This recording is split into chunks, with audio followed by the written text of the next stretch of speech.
In 300 BC, in the city of Cyprus, there was a wealthy trader named Zeno.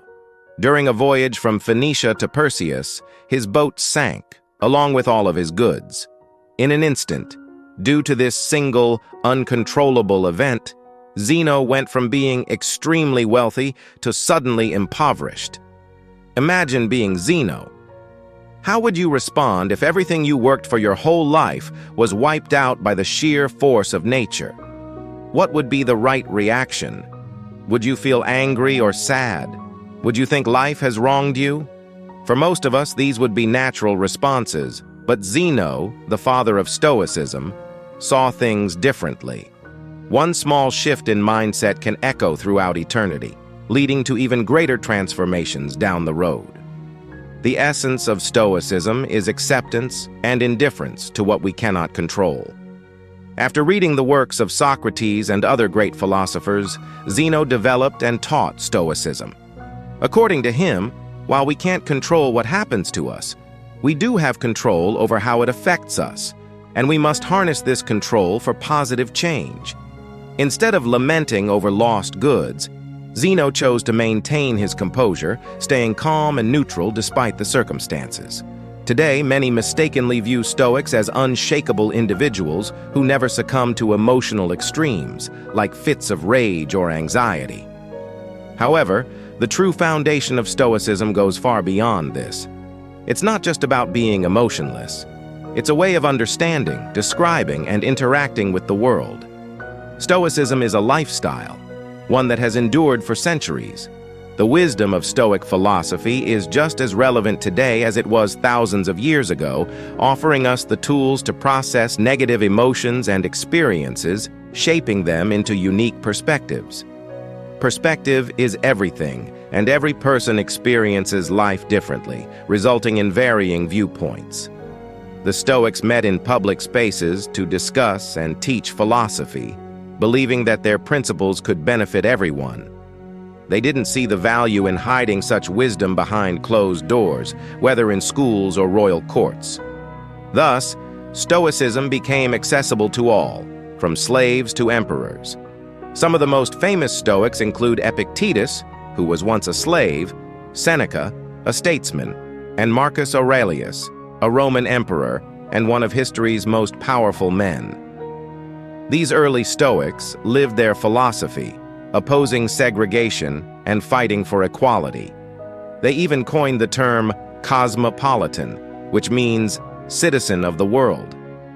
Today, when we think of cosmopolitan cities like New York, Toronto, Dubai, or London, we associate them with diversity. This was the unity and inclusiveness the Stoics promoted. In an era when women weren't widely allowed access to philosophical teachings, Stoicism was open to them, and many women became Stoics themselves. So why do people adopt Stoicism today? In a world full of unpredictability, our emotions often get in the way. We don't get sad simply because bad things happen, but because bad things happen unexpectedly. Take rain, for instance. It benefits us by watering plants, providing water for livestock, and maintaining a cool and humid climate. Yet if it catches us outside without an umbrella, it's unpleasant. Why don't we cry when it rains? Because we've learned to expect it. It's inevitable.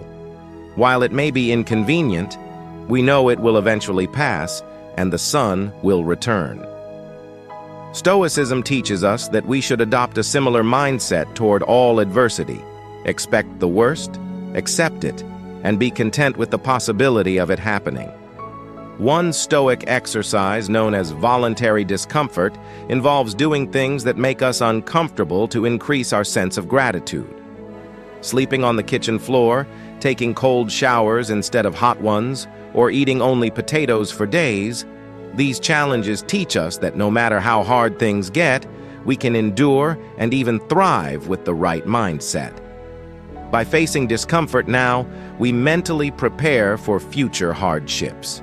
In today's world, where advertisements and social pressures convince us that we need the latest gadgets, appearances, or a certain income level to be happy, Stoicism offers a vital message.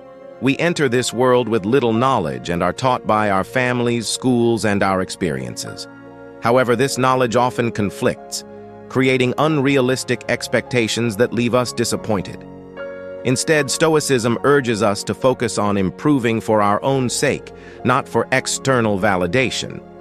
When we chase happiness through things like expensive cars, houses, or even starting a family, we often do so for their external value, not their intrinsic worth. Stoicism teaches that attaching our happiness to these external factors is a mistake, as they are beyond our control. Things like cars break down, disasters can destroy cities, and relationships may end. Even things that seem free, like time, come with a cost, whether physical or mental. As Seneca once wrote, learning to live with less opens up space for the things that truly matter. True happiness, according to Stoicism, comes not from what we possess, but from understanding our intrinsic value as human beings. Our happiness depends on our ability to stay calm and composed, no matter what life throws our way. Ultimately, we can't control most of the events in our lives, but we do control how we react to them. This is the dichotomy of control, the core principle of Stoicism. Stoics teach that we must distinguish between what we can control and what we cannot. Our worth should be based on what we can control, our actions, attitudes, and responses, not on external outcomes. While striving for goals is a noble pursuit, Stoicism warns that letting setbacks define us is unproductive. For example, creating YouTube videos is not as demanding as ruling an empire, but it still presents challenges. You can control the preparation, scripting, and editing, but once you upload the video, control shifts to the algorithm. Yet many people measure success by views and followers, metrics largely beyond our control. Stoicism suggests that we should evaluate our efforts based on the work we put in, not on external outcomes. Trust the process. Consider a person who has been working diligently for months, hoping for a promotion. When the promotion doesn't come, they might feel inadequate. But what they don't know is that the decision may have had nothing to do with their performance. It could have been influenced by factors beyond their control, like the boss's mood or budget issues. By focusing on what they could control, improving their work, they would be much happier and less disappointed. The key is reframing your perspective. A true Stoic finds comfort not in material success, but in knowing that they can live a fulfilling life without needing what money can buy. The four main virtues of Stoicism, wisdom, courage, temperance, and justice, guide this mindset. Wisdom is the ability to differentiate between what is internal and external and to choose our response. As Viktor Frankl said, between stimulus and response lies a space, and in that space, we have the power to choose our reaction. Courage is the persistence to keep going despite adversity, while temperance is moderation, doing more with less. Stoics believe that the limit of wealth is having enough to meet your essential needs. Justice, the most crucial Stoic virtue, teaches that no one should harm another, as we were all born to help each other.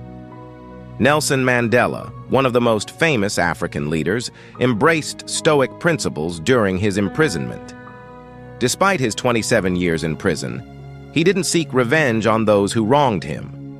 Instead, he encouraged his people to focus on rebuilding their nation. Inspired by Marcus Aurelius's writings, Mandela understood that the past was beyond their control, and the only way forward was to work together for a better future. This is the Stoic path. In modern psychology, Stoicism influences practices like rational emotive behavior therapy, REBT, and logotherapy, which help people identify negative thought patterns and replace them with healthier beliefs.